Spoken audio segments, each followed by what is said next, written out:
Je ne suis du côté de personne, car personne n'est de mon côté.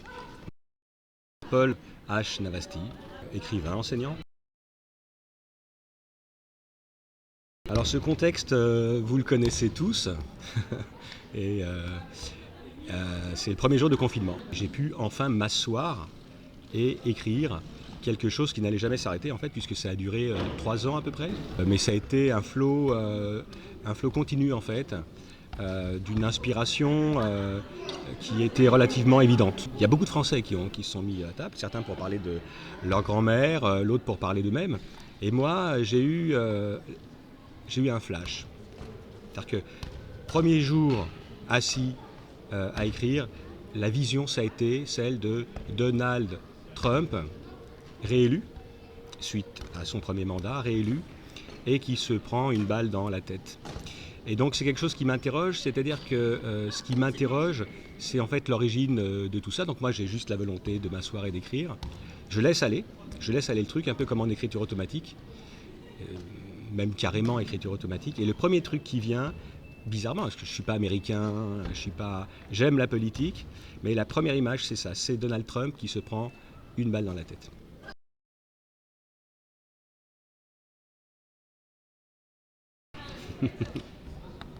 Mais pas du tout.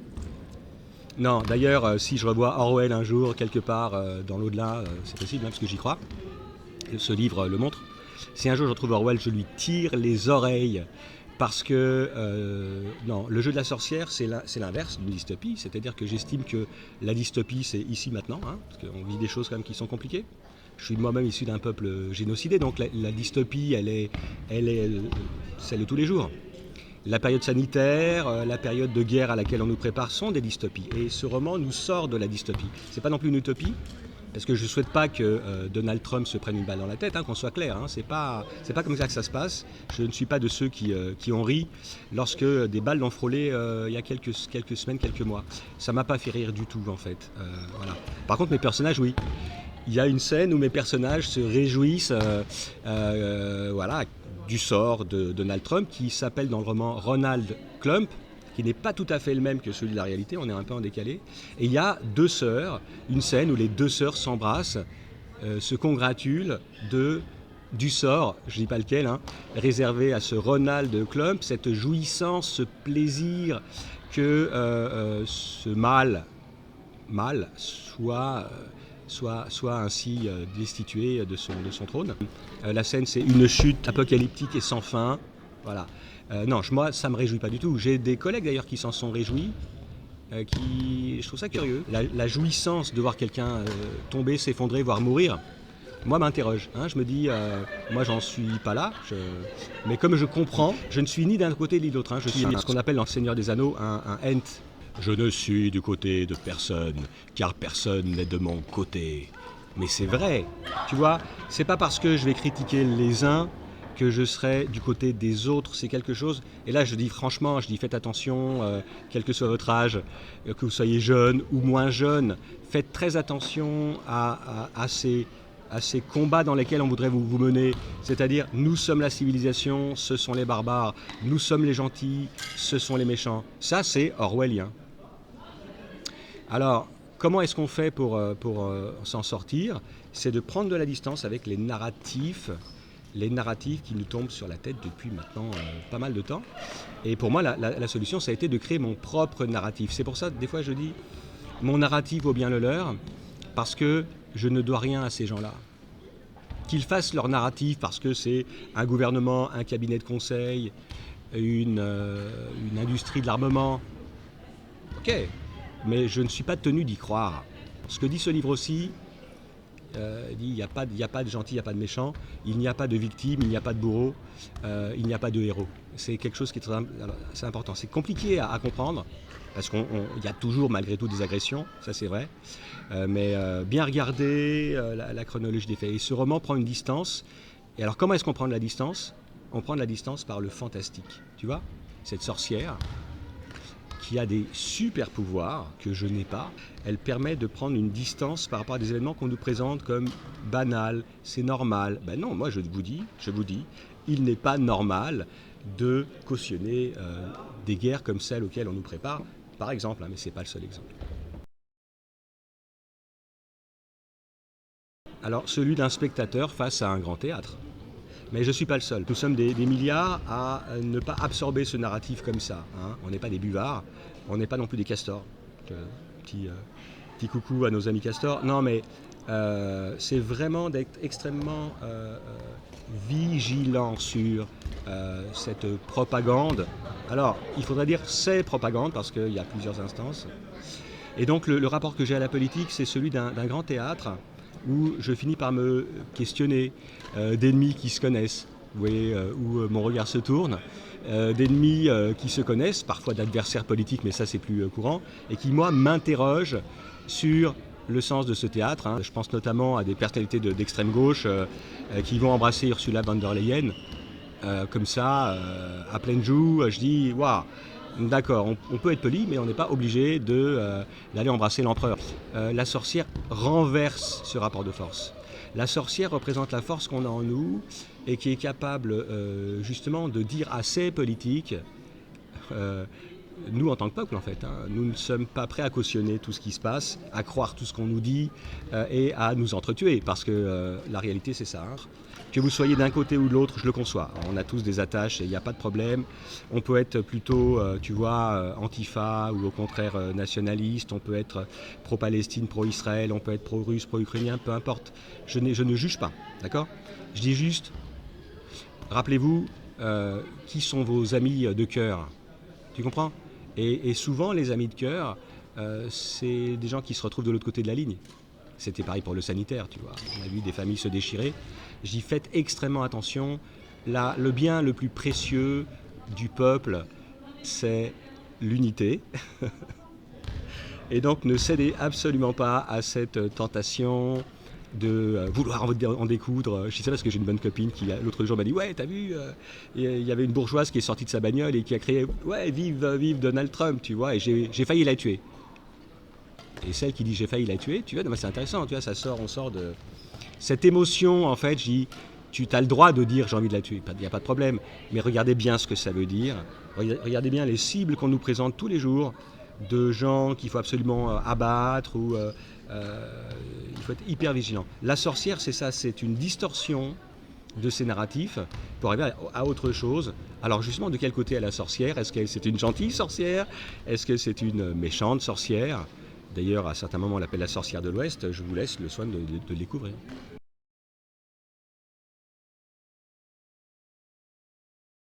Il me semble que 1914, le suicide européen, est quelque chose qui a été préparé.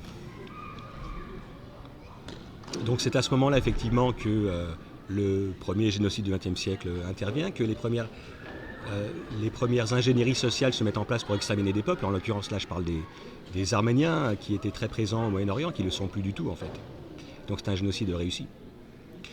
Avant cela, vous avez le déclenchement de cette guerre, de cette grande guerre. Je ne crois pas au nationalisme comme seule explication de cette boucherie. Je crois que des marchands de canons ont entraîné les peuples dans cette guerre, dans cet immense massacre, très sincèrement. Et je crois que nous avons leurs descendants qui nous proposent de réitérer la même chose. Hein. Alors, une fois, 2 fois, 2 génocides, 3 fois, 3 génocides, enfin, je veux dire, voilà. Et c'est pour ça que j'y fais extrêmement attention. Je conçois une fois de plus que certains ont des valeurs à défendre, mais j'ai le sentiment qu'on est en 1914. J'ai le sentiment qu'on est en 1914 et qu'on veut nous entraîner la fleur au fusil vers ces trucs-là. Je suis extrêmement sourcilleux et vigilant là-dessus. Voilà. Par ailleurs, 1914, c'est ce qui explique un de mes personnages, c'est vraiment le début de ces hommes qui jouent à faire la guerre. Bon, il y a ceux qui meurent, puis il y a ceux qui jouent à faire la guerre. Aujourd'hui, il y a des gens qui jouent à faire la guerre. Et donc, ces machines qui évoluent très rapidement, cette technologie qui arrive, on ne sait d'où en fait. Hein. Ces sauts en fait technologiques. Je parlais de la dernière guerre en Arménie, puisque c'est l'un des objets de ce roman, qui n'est pas le seul, hein, qui sera plutôt d'ailleurs développé par la suite. On avait les drones. C'était Terminator. Des drones sont venus tuer des paysans. Des drones sont venus tuer des paysans chez eux, qui avaient des carabines. Bon. Ça n'a pas fait de bruit, vous avez remarqué, d'où là aussi mon rapport à l'actualité qui est très particulier. Je dis, regardez, ce dont on parle et ce dont on ne parle pas. Donc soyez bien vigilants là-dessus aussi. Ce n'est pas parce qu'on va vous répéter une information toute la journée que c'est la seule ou que ce soit la seule qui soit vraie. Il peut y avoir d'autres choses. Mais voilà, 1914, c'est le début de quelque chose qui ne s'est pas achevé. On a toujours cette même logique, hein. En tout cas, c'est le grand retour, et avec ces machines de plus en plus sophistiquées pour tuer de plus en plus de personnes. Aujourd'hui, on peut tuer avec une reconnaissance faciale, on peut tuer à distance. Et des gens s'en réjouissent, hein, vous avez remarqué, des gens se réjouissent du niveau de leur technologie, s'en gargarisent. C'est une forme de suprémacisme technologique. Regardez les gars où vous allez. Qu'est-ce qui se passe? Quelle est l'étape d'après? Donc je ne suis pas sûr que tout ça soit maîtrisé en fait, hein, même si certains sont très fiers de leur jouet. Voilà, moi je dis stop, ça suffit, il est temps maintenant que la raison revienne. Et c'est l'un des objets du roman et ça reste là aussi fantastique, poétique. On n'est pas dans Terminator, on est plutôt dans une comédie. Voilà. Et j'ai appelé ça une divine comédie parce que je trouve que c'est important d'avoir de la magie. D'avoir un retour à l'enchantement. Qu'est-ce que ferait une fée, un lutin, un troll, aujourd'hui, s'il arrivait ici? Que feraient les animaux fantastiques ici et maintenant? Et c'est ça en fait qui est posé, c'est une métaphore. Et cette métaphore, elle nous interroge nous sur nos puissances profondes, animales, magiques et spirituelles. Et je ne mets pas de barrière entre tout ça en fait. On est à la fois des démons et des divins. Hein. Là-dessus, il n'y a aucune forme de... En plus d'être humain, je veux dire. Il n'y a aucune forme de barrière. Et Alice, c'est ça. Alice, c'est à la fois Gaïa, à la fois le divin, le plus absolu, à la fois l'amour, et à la fois les aspects les plus sombres. Voilà. Des personnes ont été choquées, par exemple, par certaines pratiques d'Alice. Je conçois, mais d'autres ont trouvé ça très drôle. Donc je vous laisse le soin évidemment de prendre ça plutôt avec humour. Alors, Madame Bovary, c'est moi, disait Fulbert, hein, tu as raison. Suis-je Alice la sorcière? Alors, non, mais j'aimerais bien être Alice la sorcière. J'aimerais beaucoup, je fantasme énormément d'abord sur elle. Je ne vais pas m'en cacher, vous verrez pourquoi.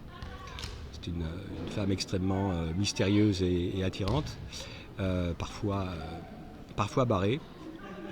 Bon voilà, c'est justement moi ce qui m'attire, la folie. Non, je ne suis pas Alice la sorcière parce que je n'ai pas ces super pouvoirs. Le seul point commun qu'on a, peut-être, c'est ce regard qu'elle porte sur la vie politique. Finalement, vous découvrirez pourquoi Alice est aussi portée sur ces grands hommes puissants. Qu'est-ce qui fait, quel est son rapport avec ces personnalités historiques, politiques? Elle a un rapport très intime avec ça, un peu comme des poupées, je ne peux pas trop en dire, mais un peu comme des petites poupées Barbie ou des petites poupées de chiffon. Elle a cette volonté de les rééduquer. Cette sorcière est d'une humanité assez extraordinaire, puisqu'elle sait ce que c'est que le côté obscur de notre âme, puisqu'elle l'a vécu elle-même. Hein, c'est voilà. Pour ça qu'elle dit qu'il n'y a pas de gentil, il n'y a pas de méchant. Si tu veux, lorsque vous faites le tour d'Alice à 360 degrés de ce qu'elle a vécu, vous découvrirez quelqu'un qu'on tient pour fou, hein, une folle, qui a sondé son âme et qui connaît l'intimité de son mal intérieur. C'est quelque chose, c'est peut-être ça le début de la sagesse, hein, tu sais, Socrate, connais-toi toi-même, Alice se connaît, voilà. Elle se connaît profondément, et c'est peut-être là aussi peut-être un point commun. En tout cas, j'essaye moi aussi de regarder la vérité en face. On ne sait pas où vit Alice. On ne sait pas à quelle époque vit Alice. On ne sait pas dans quelle dimension est Alice. Et un homme va la chercher. Un homme va la chercher, il va la trouver. Donc je ne peux pas spoiler où il la trouve. Alors au début du roman, j'appelle ça l'instant zéro. C'est-à-dire qu'on ne sait pas, il est juste dans une harmonie parfaite avec lui-même. C'est-à-dire qu'au moment où il la retrouve, il est dans un état euphorique très important et elle lui dit ton Éden, c'est ici. Et en fait, elle lui propose de rester à ses côtés. Tout est végétal autour d'elle. Elle vit dans un monde très végétal, au bord d'un lac, sous un dôme d'arbres en fait, de toutes sortes. Et ce que dit le roman, c'est ce morceau de paradis, vous pouvez y accéder en vous recentrant. Et Alice, elle représente ça aussi, car qu'elle vient quand même le sauver. Elle vient quand même sauver quelqu'un qui est en mauvaise posture. Comme je crois que Isis, la déesse Isis, sauve Horus dans la mythologie égyptienne et recolle les morceaux en fait. Elle a cette capacité de nous recoller en un seul morceau. Ça fait partie des rituels magiques qui existent. Certains proposent de se reconnecter avec Isis, c'est une pratique assez ancienne, à faire appel à des médecins célestes. Dans mon roman, c'est Alice. Alice a cette capacité de nous recoller avec nous-mêmes, de nous recoller en un seul morceau, de nous ramener à une intégrité physique, spirituelle, morale, émotionnelle, énergétique. Elle peut tout en fait, c'est la résurrection. L'élément le plus important de ce roman, c'est la résurrection, mais toujours par rapport à la nature. Vous faites le test, de toute façon, vous êtes en difficulté, vous faites un petit chemin, un petit morceau de route, de chemin dans la forêt, vous en ressortirez beaucoup mieux. Et puis si en plus il y a quelques oiseaux qui vous accompagnent, arrêtez-vous, écoutez, franchement, on sait que c'est une façon de se régénérer. Et c'est ça, en fait. Alice, c'est ce lieu, cet Éden, qui peut être partout, pas uniquement là où on le situe, parce que figurez-vous qu'Éden existe sur une carte. Prenez une carte, prenez l'Ancien Testament, regardez où se situe Éden. Alors pour le coup, là, je peux dire que je suis un descendant d'Éden. Et peut-être que c'est aussi pour ça que Éden est aussi important en termes de destruction et de reconstruction. Destruction, reconstruction. En tant que descendant d'Éden, évidemment, je ne peux que recommander de le chercher et de le trouver, que ce soit sur une carte ou à l'intérieur de soi. Le spirituel a toujours été là. Tu vois, j'ai 14 ans, je me réveille en sursaut. Et devant moi, en lettres rouges, apparaît la date 2020. T'es réveillé en sursaut, tu vois devant toi, devant la fenêtre, en fait, 2020, qu'est-ce que tu penses ? Tu vas mourir en 2020, il va se passer quelque chose d'important en 2020, la fin du monde en 2020, tu vois ? Et peut-être que l'urgence d'écrire, elle vient de quelque chose que je ne maîtrise pas. Donc ce qui fait en fait un point commun avec la sorcière, je suis aussi la sorcière de ce point de vue-là. Je ne maîtrise pas et c'est là. C'est-à-dire quelque chose me dit qu'il va se passer quelque chose en 2020. Ça arrive. L'élection américaine nous ramène Trump dans le panier. La guerre en Arménie éclate. Quand j'ai commencé à écrire, les premières phrases étaient que ça va arriver, puis j'ai dû rectifier en disant c'est arrivé, tu vois. Donc il y a vraiment quelque chose de l'ordre d'une magie que je ne maîtrise pas du tout, d'un surnaturel, d'un spirituel, les deux pour moi étant extrêmement mêlés. Et donc clairement je ne maîtrise pas.